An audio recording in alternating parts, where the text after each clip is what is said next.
Hi everyone and welcome to a new, itchy moustache. Hi everyone and welcome to a new reading vlog with me, Simon. Welcome to my channel. I don't know how I say all of this anymore. Hi and welcome to my channel and the start of a new reading vlog. I'm Simon. Oh my goodness, I've had really bad sinusitis since the last vlog you'll have seen. In fact, I don't even know if I've wrapped that up and I need to. Actually, I'll probably do that when I sit over the weekend. But thanks to modern medicine and antibiotics, I'm on the way back. I've been off this week for work. It's Thursday. Today's the first day that I'm feeling better. And I thought I would start a vlog of just reading at home and stuff because I haven't got any exciting plans because sinusitis. I haven't been reading until yesterday and I have picked up The New Life by Tom Crewe, partly because loads and loads of people have recommended it to me and partly because it has a quote on it from Kate Atkinson, and the January Savage prompt for reading is to pick a book with a quote or blurb by a favourite author, and Kate Atkinson is one such author. So that's what I wanted to head to get that prompt done. I think I might even read the February Savage Reads prompt. Oh no, it's not just Savage Reads, the February Savage prompt, because also my mum is doing it. I might read that in this vlog as well. Let's see how we go. I really kind of want to read by Whim. I did have an idea of sort of like doing telephone blurb and like reading one of the authors' quote on here. I might still do maybe Kate Atkinson, but also I kind of just want to see where my reading takes me while I'm at home, because the one benefit of being at home more is I can peruse my shelves a lot more rather than last year when I was having to like plan and pack and then invariably not reading anyway because I was too busy. So that's the plan, and I'll take you along with me. That wasn't a very exciting intro, was it? I feel like, there were a lot of cock-ups. Well, there's a lot of cock-ups in here. Oh, I didn't tell you what this is about. There we go. That was a good way in. There's going to be euphemism central around this book because it starts off with one of the steamiest, sexiest scenes I have read, I think, in years, between two men on a Victorian underground train. And this book doesn't let up on that front because it is all about inversion, which is what they used to call homosexuality. And there's two marriages, and in each marriage there is a queer element or relationship also involved. I don't want to give too much away. And we get to know John, who is, I'm going to give a tiny bit away now. The cats are fighting. I'll be back.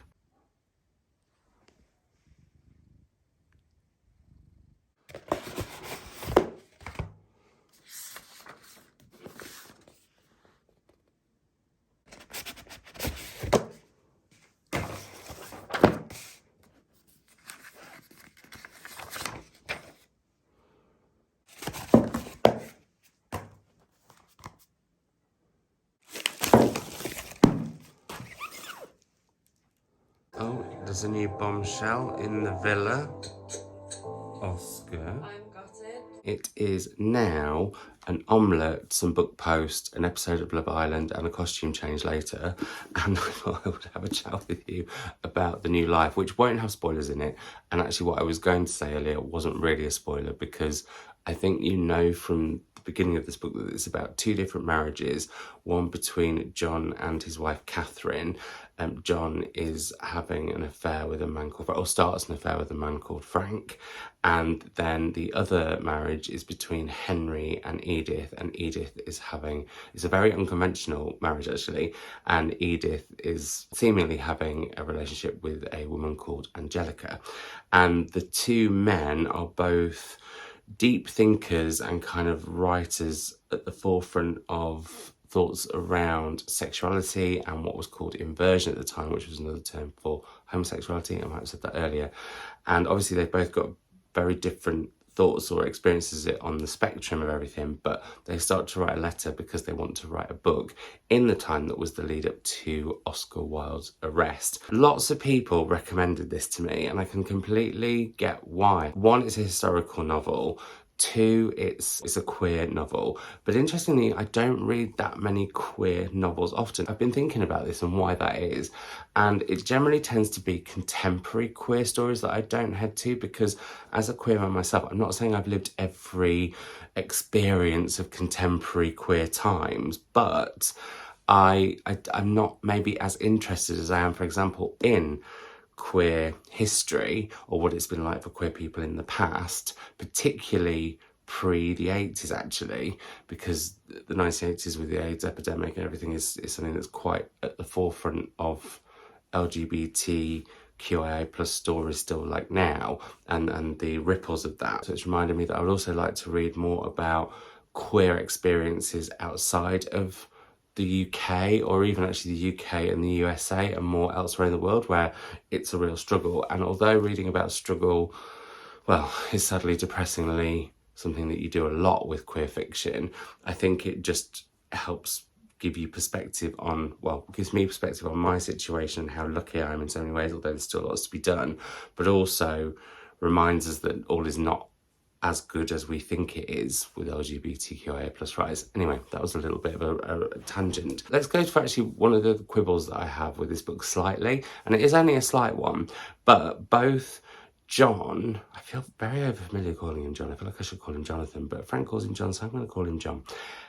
John and Henry are both real academics, and quite often when they're talking about what research they've done or papers they've written or their sort of philosophical thoughts, and there's quite a few philosophical conversations around dining tables, that can sometimes be a little bit much, but not so much that it's hindering my enjoyment of the book at all. What I think Tom Crewe writes about incredibly is desire and very different sort of scope, well, the different scopes around desire and how that can lead to guilt and shame.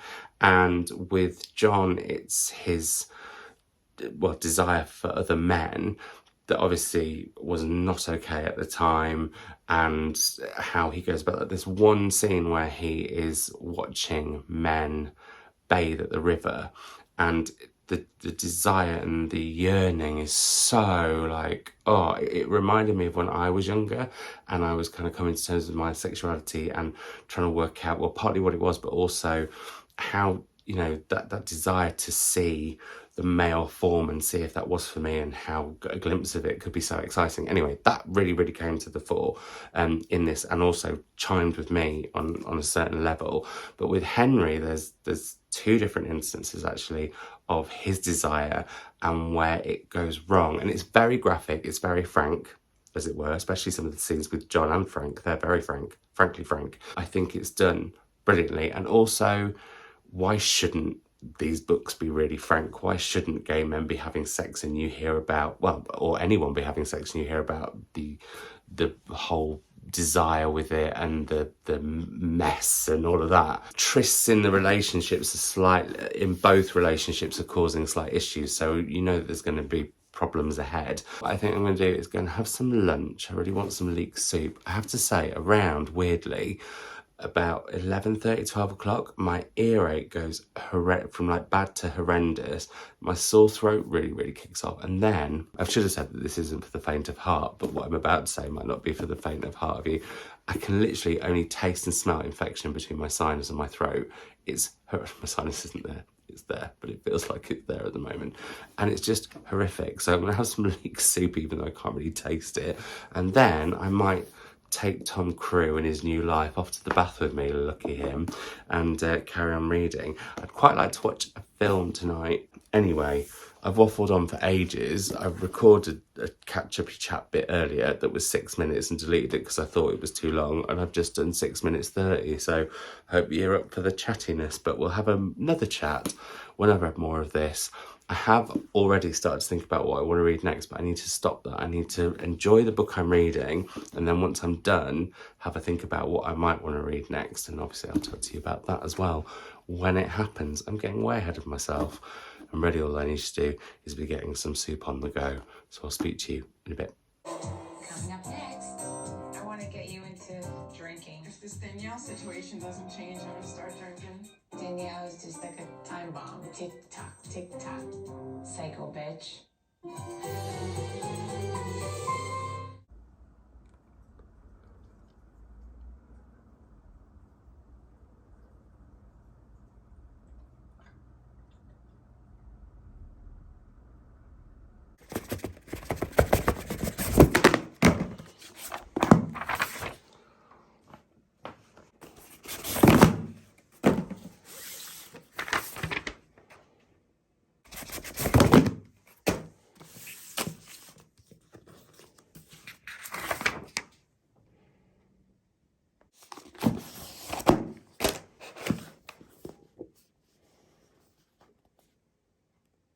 This needs tidying, but not today. Hey up everyone, it is now Friday. I did not have a bath last night. I read more of The New Life, not that much more, although I'm now 2/3 through. I thought I would have finished it actually last night, but I start to feel worse again, and I'm still feeling more today. And I thought with the antibiotics I would have been like on a positive trajectory, but not so much. But I did end up not watching a film, but just starting a whole new franchise of Real Housewives, which not ideal, but anyway, there we go. But back to The New Life by Tom Crewe. I think one of the reasons that I'm not getting through this super speedily, and I don't like to get through books super speedily just for the sake of it, but there are parts of this book that have such a propulsion you just keep wanting to read. But then the sort of academic and theory around sort of sexuality and inversion, as it was called at the time, sort of forces you to slow down because there's so much thoughts and so many ideas and stuff in it, and I'm really, really enjoying it for that. But at the same time, I kind of want to see what happens within the marriages, because one of the things that I love about this book as well is it being about these two men and their, as we learn actually, Henry has a really interesting sexual interest as the book goes on. But as well as learning about what's going on with them, it's about their marriages, and I'm finding that really fascinating. I also loved one segment of the book which takes us to Derbyshire, which is my home county. I was born in Chesterfield and lived in Matlock Bath for years, and there was an insight into queer rural life at that time, which I loved and haven't seen in many books apart from the wonderful On the Red Hill by Mike Parker. But that is, I mean, this is pre that history anyway, but I loved that bit, really loved that bit. And I think if you guys know of any books that are set in rural, queer stories in rural settings pre sort of the 1900s, I would love to know those in the comments down below. I don't know if they exist or not. Anyway, I'm really enjoying it. And also, this is now making me want to go and do some reading around the book, because Oscar Wilde has been arrested, which affects everyone and the publishing of this possible book that Henry and John are writing together. And I didn't know that Oscar Wilde ended up getting arrested because he'd gone to the police furious that someone was libelously claiming he was homosexual when all the proof was that he clearly was. Fascinating fact though, actually, I did stay in the room at the Cadogan Hotel that Oscar Wilde was arrested in a previous life. I mean, imagine. I was thinking about that actually. I really wish it's back when I was a travel and celebrity journalist. I really wish I'd been vlogging then, because some of the places I could have taken to, some of the people I could have introduced to, and yeah, just some of the travelling I got to do. Oh, anyway, that was a random aside. Back to this. Very much enjoying it, would like to finish it. I don't know, it's that weird thing, isn't it, where like I don't like to rush books and I never speed read, but I am aware that if I spend too long with a book, I feel like I get like an itch for something new that I want to scratch, and I don't know quite how to deal with that other than like ignore it, or do I dabble with some non-fiction or maybe a short story? I don't know. Any thoughts on that would also be welcome in the comments down below. But yeah, there we go. That is that. I thought I would just show you, well, firstly, I'm sat on the floor because, as you saw before this clip, this room is a bomb site. I'm going to hopefully get to it over the weekend once I'm feeling a bit better. I'm really annoyed that I'm feeling a little bit worse again, but maybe that's because the antibiotics are doing their thing and everything's fighting internally inside me, very much like it is for a couple of the characters in here with, well, not sinusitis, but other stuff. I thought I'd show you the 4 books that I'm getting my Patreons to vote on. Well, I'll show you the 4 books that I'm getting my Patreons to vote on for the one book that matches the Savage prompt for February, which is a book that has been on the Stellar long or short list, or indeed won in Australia. And I have these 4 here. I have The Museum of Modern Love by Heather Rose, which won a few years ago. And this, I think it's about somebody who's watching an exhibition in... it won in 2017, I've just spotted it there. She's watching an exhibition in the Museum of Modern Art, but also other things are going on. I find that quite intriguing. Then we have The Strays by Emily Beto, which won in 2015. And this is all about sisters and they're from quite an arty, well-known family, and it's how that affects them. That sounds quite interesting too. 2 arty books right there. Then I have Stone Sky Gold Mountain, which I'm kind of hoping is the one they pick, partly because I've wanted to read this for ages, because it reminds me a little from the synopsis of Are There Gold in it? No. Was there gold in these hills? Oh my goodness. By C. Pam Zhang. I absolutely loved it. And this is sort of around a similar,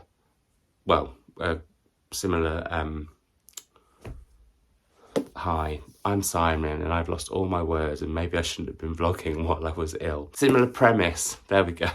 So yeah, I'm really intrigued for that one. And then obviously I'm intrigued for all of them. They're all on my shelves. I have an author that I have, and I meant to say I've also got Mirandy's second novel, which I'm really, really excited for and would like to read possibly this year if they pick that one. That's the one, did I say that's the one that I'm hoping they pick? I've got a feeling that might be the one they pick. We'll see how it goes. Anyway, the other choice is Jennifer Downes' Bodies of Light. I read Jennifer Downes, was it her short story collection? Pulse Points, yeah, and thought it was brilliant. I also have another of her novels on my import shelves, so books from like Australia or anywhere else. And yeah, I don't know much about this at all, but I loved her writing in Pulse Points. I've not read one of her novels, and this is quite a chunkster, so this could be quite an interesting one. These two were shortlisted. I was so chuffed though when I was going through the shortlist and longlist of how many of those books I've actually read. And Mum's read quite a few, I think, as well, actually. I think I've given her a couple. Anyway, there we go. We'll see what they pick. If you ever want to help pick my reading, Patreon is the place to be. It's always linked down below. I didn't have a bath last night, as I said, so I think I'm going to run one now, pop the tumble dryer back on and get cracking with this and see if I can finish it tonight. I do want to watch a film tonight. I've got a dreadful microwave tea. Bit of Victorian sauce in the bath, you can't go wrong. Thanks, Tom Crewe.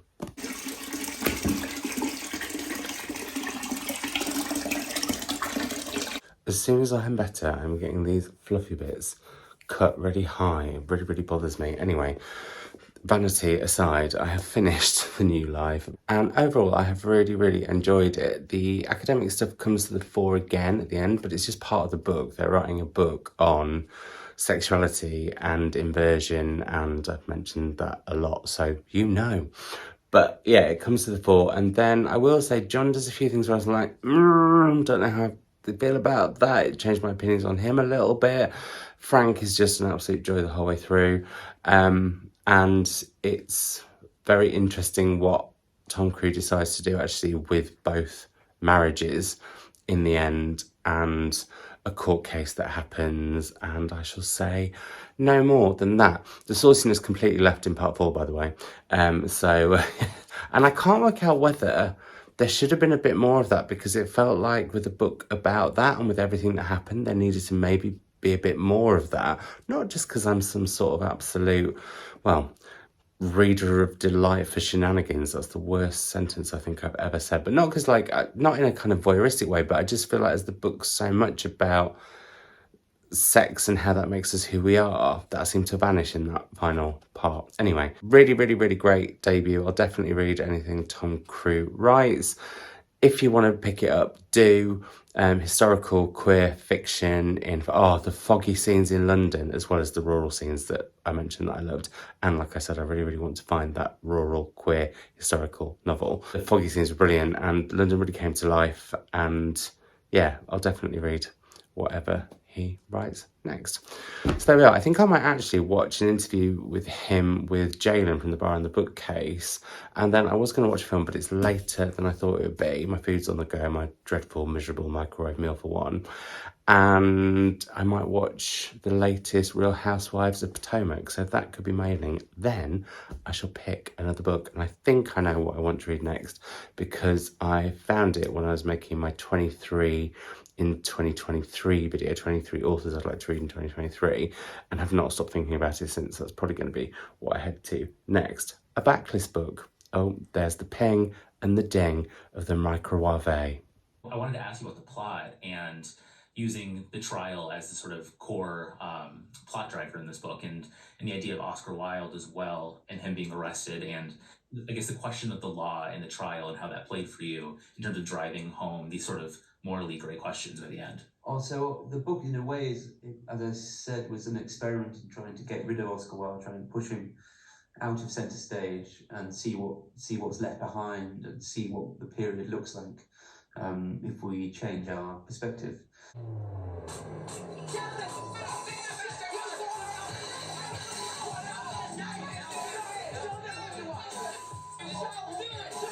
I have no idea why I'm watching this geriatric fight happen. That one of the husbands hugged her inappropriately. Hey up everyone, so before I go to bed, I'm going to share with you what I'm going to start when I get into bed, and that is The Beginner's Goodbye by Anne Tyler, who I've not read for years. I've read 2 of her books, Digging to America and Breathing Lessons. The blurb though, when I talked about this, or when I found it actually, for my 23 authors in 2023, I was like, that blurb sounds amazing, and I read it in that video, but I'm going to read it again.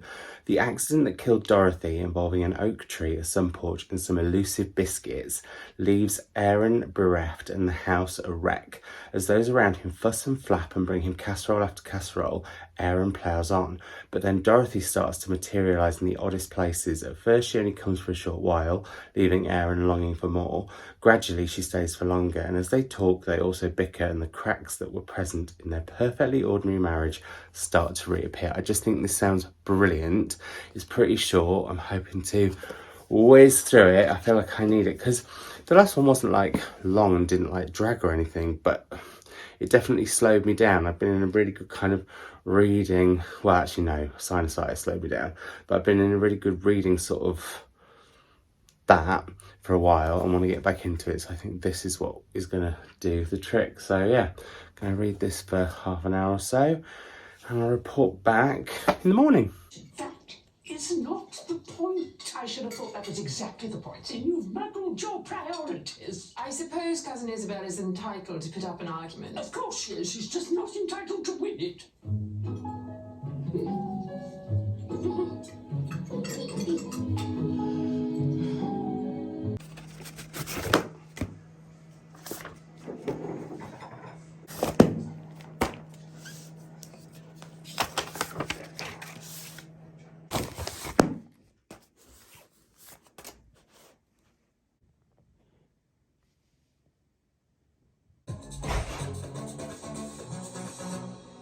Hi everyone, it is about 4:30, 5 o'clock on Saturday, and I have not filmed any, well I have filmed a few bits and bobs, but I haven't chatted to you yet about this because I was worried I was going to be interrupted by the man who was meant to come and fix my oven. In fact, well, tinker with my oven and fix my grill. That's not a euphemism, I don't think. But they didn't show up, so I have been waiting for, what, 6 hours, maybe even longer, Downton Abbey.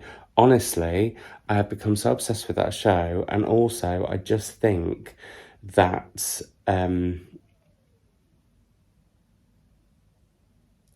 what is her name? Maggie Smith. There we go.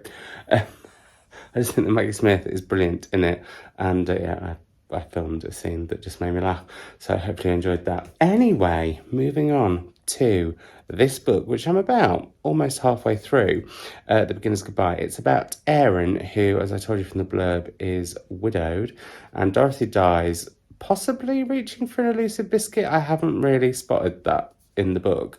Anyway, she does die, and she has returned, but we, in the first chapter, sort of see how people are reacting to her ghost turning up, and people are trying to work out whether she did die or if they got things wrong or what's going on.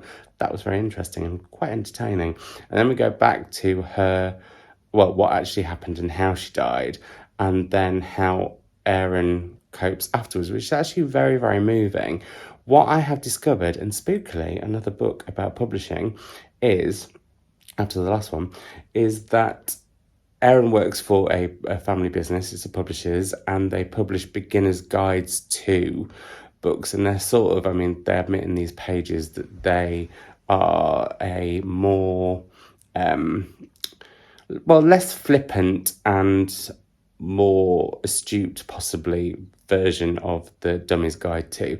And I have a feeling Erin's going to start writing the Beginner's Guide to Goodbyes or the Beginner's Guide to Grief. And I will say it's not been as funny as I was expecting from the blurb. It's a lot more serious and a lot more about grief and how people respond to people's grief, like his friends who want to take him out or want to have him out for dinner, but he says no, and then they think, oh, it must be because their wife's there, and then they spend the whole meal not talking about wives. And there's some really, really, really brilliant set pieces around grief. But yeah, definitely not quite as quirky and funny as I was expecting. However, Dorothy's ghost has not reappeared or appeared for the first time yet. So yeah, because we're back in flashbacks. So I'm waiting for that to happen. It's a really interesting relationship between Aaron and his sister as well, actually, which is sort of, I really like reading about siblings. I find siblings' relationships really interesting, partly because mine are much younger than me, and also sort of my aunts and uncles were like siblings, sort of, because they were very close in age to me. So yeah, it's just something that I find intriguing. Anyway, I have gone off on a tangent. So that's my update. Probably good that it's vaguely short, because I'm aware that I filmed quite a lot already for this video, and we're only 2 books in. Speaking of filming a lot, I need to edit my vlog from not last week, the week before, to put on the channel tomorrow or last Sunday as this goes live. No real plans tonight. I will watch a film though. There's a film I really want to watch, a South Korean film, and so I think it's called Decision to Leave. I keep calling it in my head Destination to Unknown or Destination to Go or something, but I think it's Decision to Leave, and I really want to watch that with another microwave meal. I'll be okay. 어머님 죽이셔도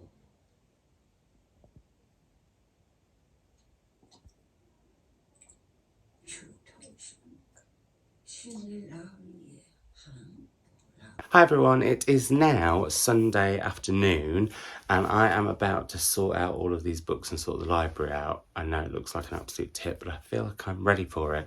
I don't think I've introduced you to my new friend, who I thought was Zeus, but actually I think is some Italian legendary nobleman or something.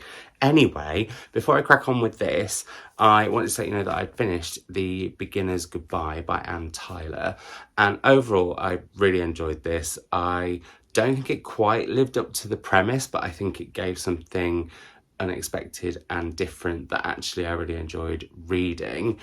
It is quite a lot more morose than I felt like it was going to be from the blurb, and I should have thought that was, you know, a possibility, because it is about a man, Aaron, who has lost his wife. Well, whose wife has died. I hate it when people say they've lost someone, because you haven't just left them in the supermarket, but you know what I mean. I had a few issues with it, in the fact that the idea of Dorothy coming back as a ghost and talking with the people was so intriguing at the beginning, and well, before then, with the blurb, and that does sort of fade into the background a little bit, and that was kind of what I wanted more of, I think, even though it is really interestingly resolved. There's a really lovely, and that doesn't happen until later, there's a really lovely twist in the tale that comes before that I was really pleased for, but then the ending, there was a few twists and I felt that was quite rushed. So I felt actually this book needed to be longer, and things that I thought were going to happen didn't happen, but then there was some really unexpected lovely things that did happen that I wasn't expecting, because they were unexpected. I think my issues with it, if I had any, and I seem to remember feeling this way a little bit about Digging to America, was, so with Digging to America, she talks about a family who are fostering or adopting Chinese, is it Chinese children, or is it one Chinese child? And there was something about that where I was like, I'm not sure this quite feels quite right. And I felt a little bit like this with Aaron, who has a disability, and I couldn't quite see what that added to the book, but also I wasn't sure about how I felt about how she wrote about it or how other people reacted to it, so that affected it a little bit for me. Also, I kept forgetting the whole way through that Aaron is 36. He feels like he's about 66, and the same with Dorothy. She feels a lot older. I mean, she was older than him. I think she was 43. But it's almost like Anne Tyler writes about these two people in their late 30s, early 40s as if they're like geriatrics. And as someone who is 40 myself, I was a bit like, I think you're writing this off. And this book has a really old-fashioned feel, and then suddenly they'll be in like an apple shop. So, not shopping for apples, you know what I mean. And that was all a bit odd. So yeah, I felt like it needed a bit more fleshing out. I think there could have been stuff done with this that wasn't. Like, there was a few possible little stories that could have expanded and made a really good big novel and looked at grief a little bit more, but also how we deal with grief and how we move on from grief. Whereas, like I said, the end was a little bit rushed for me. So that is my thoughts on Anne Tyler's At the Beginnings of Goodbye. I'm glad I've read her again. I did get serious Elizabeth Strout vibes, although I think Elizabeth Strout is like, dare I say, above Anne Tyler for me. That said, I've only read 3 Anne Tylers, and this is the first one that I've read recently, and I have read, 4 Elizabeth Strouts in quite quick succession very recently. That said, this has made me just want to go to Elizabeth Strout, but I'm not going to do that. I don't know what I'm going to read next. I think sorting this room out a bit might help me. I am aware that because January's coming to an end, I would quite like to get in some non-fiction and some short stories, because I haven't, and I want to read more of those. I mean, I've only read 1 poetry collection. I'd like to read more than that. So yeah, that is something that I definitely need to be a bit more aware of, although I am trying to read by Whim. I am hoping, after sorting this out, that I'm going to watch Black Bear, which, as I joined Mubi last night so that I could watch Decision to Leave, which was amazing. It's a Korean movie about a detective who he goes to solve this murder, and the widow that this dead man has left behind could have something to do with it. And it becomes this real cat and mouse. Did she, didn't she? What's going on with the two of them? Is there some kind of tension? What could happen? The detective's married. And then it gets quite twisty. And the ending was like jaw-dropping and heartbreaking and just like, oh my goodness. And I bloody loved it. And it has really reminded me that I would like to read a lot more sort of films in translation, world cinema, and sort of more, I don't want to say arty movies, because that instantly makes me feel a bit straight away. But I think Mubi's going to be a really, really good way of doing that. They've also got After Sun on Mubi, which is up for the Oscars. And I think I might do a video for Patreon where me and Chris watch as many of the Oscar-nominated movies as possible. I'm not doing Avatar 2. You couldn't pay me. Not going to happen. But other ones. I mean, I'm shocked that, I was going to say Mission Impossible, that's not right, Top Gun Maverick is in there, but actually I have talked about that film so much since I watched it, I'm not that surprised. Anyway, you're all probably thinking, Simon, why are you talking about films so much? This isn't a film channel, it's a book channel, but I do like me a film. So yeah, I'd quite like to watch Black Bear because that's on Mubi, and yeah, we'll see what happens. I think tonight it's going to be a curry with Happy Valley night, which I'm very excited about, and then Sunday roast on Monday night, just to change things up, go wild, why not? So yeah, I'm going to tidy this now. I'll probably film it speedy.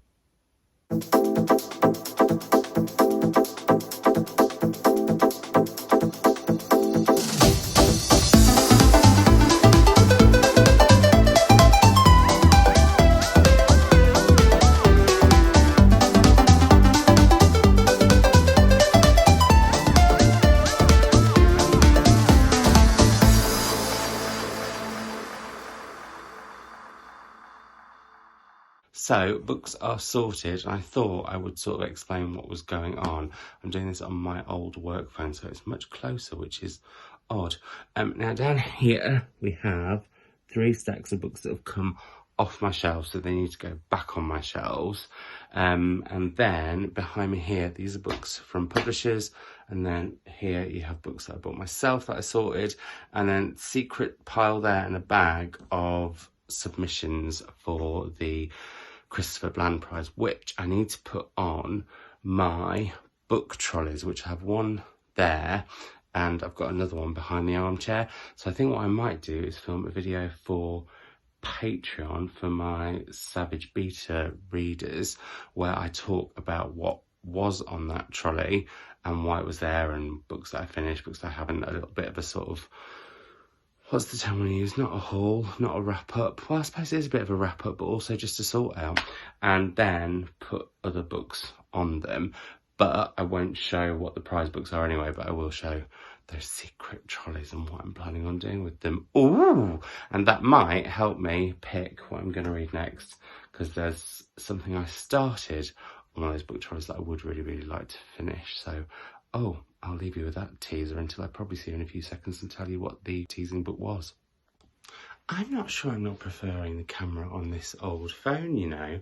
I should say the reason that I'm using my work phone and not my normal phone is that it is exporting what will have been last week's vlog, which is blooming huge, because I did picture-in-picture and edits and all that stuff. That's not the technical term, because I'm not very technical. I don't actually know how I'm going to do all this stuff. Anyway, I've sorted out the trolleys, and I mentioned that I haven't read any short stories this month, so I'm going to head to The Dreaming, stories by Bagoo, whose essays I read last year, and really, or was it the year before? I really loved them, but I think I need to read them again, because I don't think they went in as much as I would like them to. Anyway, I have read the first two in here, or is it just the first one actually? It might just be the first two.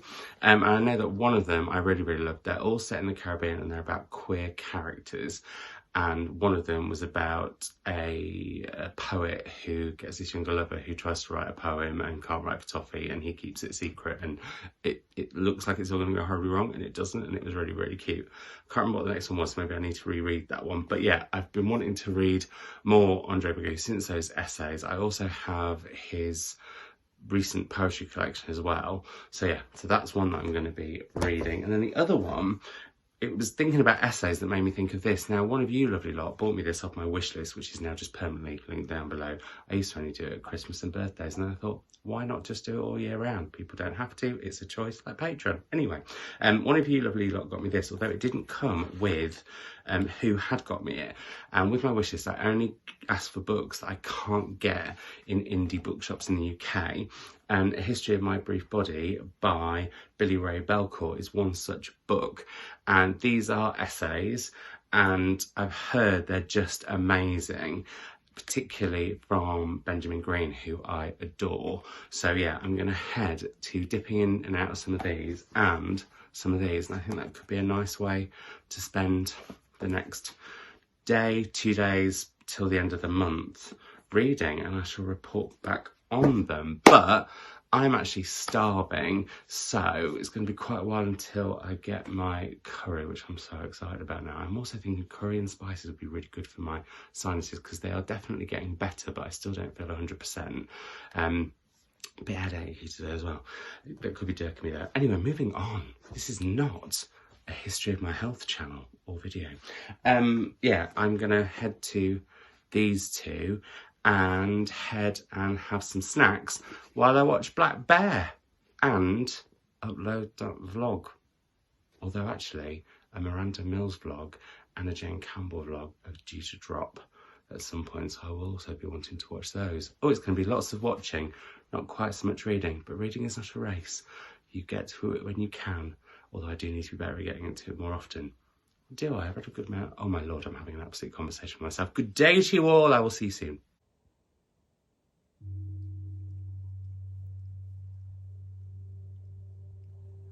Morning everyone, it is Monday and I have been reading these two books. Chris is currently off at the passport office to get a new passport, which hopefully means, fingers crossed, we can book a couple of holidays today, which is very exciting. Anyway, back to books. I've already started thinking about what I want to take to the two places we might be going to already. That could be bad. Anyway. So, these two books, so different, but I'm really enjoying reading a couple of essays from A History of My Brief Body and then a couple of short stories from The Dreaming. They've both got very different sort of notes, but at the same time, they're both sort of speaking about a similar thing. So A History of My Brief Body by Billy Ray Belcourt is so far big brain energy. He mentioned Maggie Nelson. He mentioned Maggie Nelson, and I get, like, he's got Maggie Nelson vibes for me, and it is reminding me a bit of when I read... What is wrong with my brain at the moment? I can't remember like anything. I want to say The Odyssey, and that's totally not right. When I read Maggie Nelson's The Argonauts, and it felt like she was taking the top of my head off, pouring loads of ideas into my brain, popping the lid of my head back on, shaking it and say, go away and have a think about this. And this is doing the same in terms of sexuality, in terms of culture, in terms of what I know about Canada, because Canada from the outside to me seems like such a welcoming, brilliant, amazing country that I'm jealous that I don't live there, but I'm hearing a slightly different side from it here. I just read a really amazing piece on the police, which I think is brilliant, and also some really interesting stuff around coming out, around what it's like to be Cree, and yeah, sort of the NDN experience, which go Google because I had to. So yeah, I'm really, really enjoying this, but it is like big brain energy. So it's really nice to then switch to The Dreaming by Andre Bagoo, which I'm loving. I went back and looked, and it was the first story about hairdressers that I didn't really remember.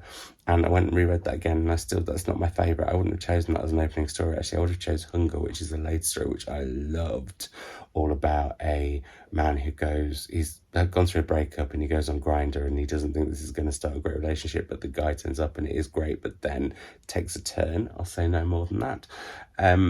But yeah, the stories in here are very much about sort of longing, which I really loved in Tom Crewe's book, going back to that, The New Life. So there's a real link between there, but also the stories around coming out, coming to terms with your sexuality, what it's like to be queer when maybe it's not accepted by those around you, which again links to this one. So aside from Anne Tyler, sorry Anne, the books that I've read actually so far this week are all really talking to each other. I'm really, really enjoying it. But yeah, I'm absolutely loving this. There's 2 stories out of, I think, 5 that I've read so far that haven't been like my favourites. They've not been bad, but one of them, on the back it says that all these stories about queer people, but on one of them I couldn't get a queer tone in, but maybe that's me. There is a great story about, well, it's called 1960, and it starts in the 60s, and it's about this man who has this sort of moment with another man and even goes to the theatre with him in the port of Spain, which is just like unheard of, and then you go to the 70s and see what happens, and it's beautifully, heartbreakingly like, oh, that would be my term for quite a few of the stories that I've read in here so far. The 3 that I really loved. Have I read 3 or have I read 6? Sorry, 5 or have I read 6? Let me just check. 1, 2, 3, 4, 5. Yeah, I've read 5. And 3 of them have been like 5 out of 5. And the other 2 may have been like 3.5 out of 5. So yeah, I don't normally do star ratings, but there we go. Anyway, that's my morning catch up. I think I'm probably going to end this vlog when I finish these, which is way earlier than I expected, but it's really long looking at how much footage I've got. I think there's going to be something about really long things in a story I've seen coming up in here. If that doesn't make you want to read it, I think, well, no, I'm joking. But yeah, that salaciousness actually is something that I'm also really enjoying in the going back to queer writing. And this is also reminding me of what I was saying earlier about how I don't really want to hear about necessarily queer stories that are similar to mine or set here in the UK with I don't know, white male homosexuals, because there is privilege there, even though it's not like as privileged obviously as heterosexuals, but there is something about discovering stories from other people in other places that are queer that I'm really, really enjoying and want to head more to this year, I think. So there we go. Anyway, I'll report back later. Might even take you around the supermarket with me, because I love seeing supermarket trips on other channels. So maybe I should do one here. That's as exciting as my Monday's going to get. I think I'm going to go back to work tomorrow and Wednesday. And then it means I've got a bit of a longer break before I go back the following Tuesday, and then Thursday. I've got a day off on Wednesday, but I'm hoping I've got to travel to Oxford next week. So what I was thinking of doing is travelling on Tuesday because it's for work, so on work time, and then have the whole of Wednesday there, pay for my own hotel, and then have the day there on Thursday. Anyway, that's next week. That's for another vlog. Move on to whatever I show you next. Hi everyone. I did not take you. Chris is just running a red light. Anyway, I didn't take you all round the supermarket, but we have been to the supermarket, and then I'm actually now worried it looks a bit daft. I got my hair cut, and now we're off to the car wash. We're also celebrating because I have booked not one but 2 holidays today. So we're off to Italy next month / a week and a bit, and then in 43 days we're off to Mexico.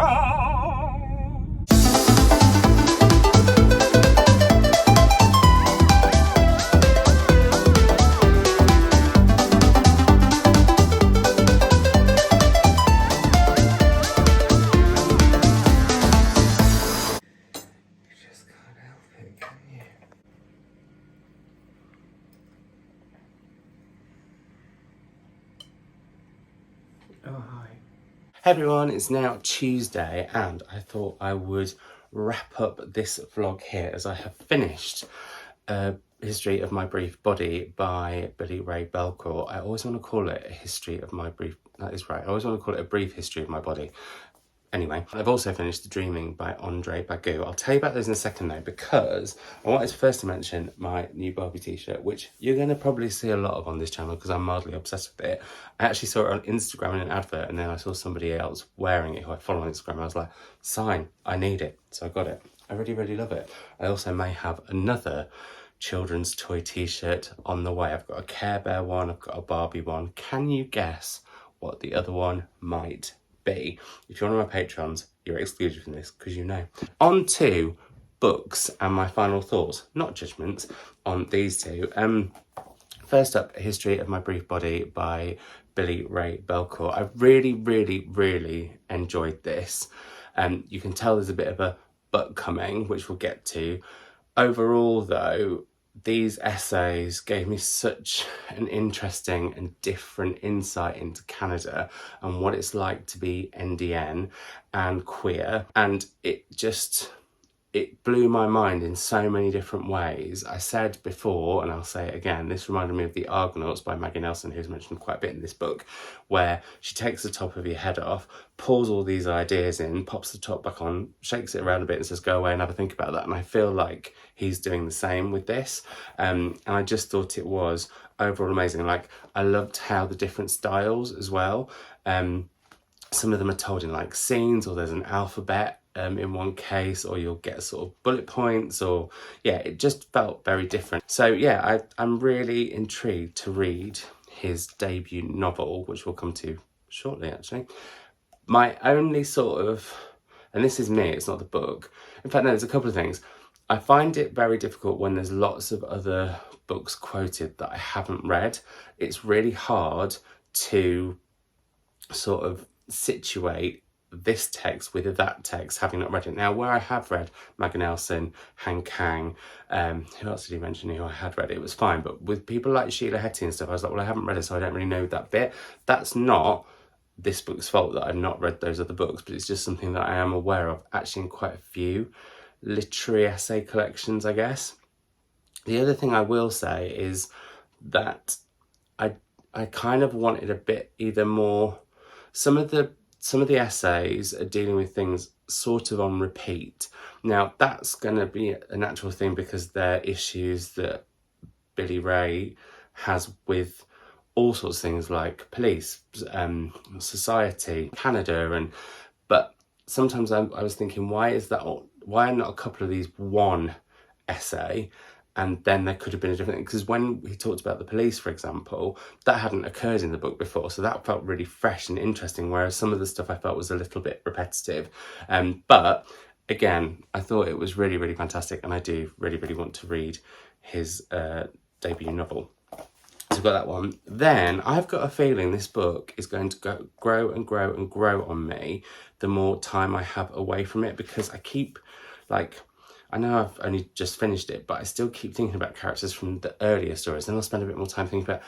Anyway, The Dreaming by Bagoo is a short story collection that I would compare to, if you've read Mr. Loverman, you need to read this, because you'll see the way those books would sing to each other in all sorts of ways.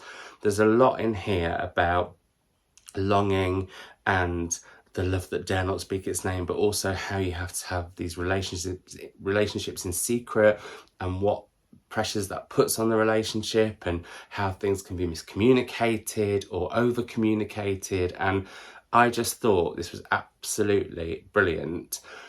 I would say like it's a 5-star. However, there were just a couple of stories that I didn't gel with as much, but that happens in every short story collection. And as short story collections go, this is definitely now one of my favourites. And I really want to read more of Andre Bagoo. I really enjoyed the sexy sauciness of it. I was devastated by some of the heartbreak in it. The yearning in there was beautiful, very much like The New Life, which I read earlier in the week.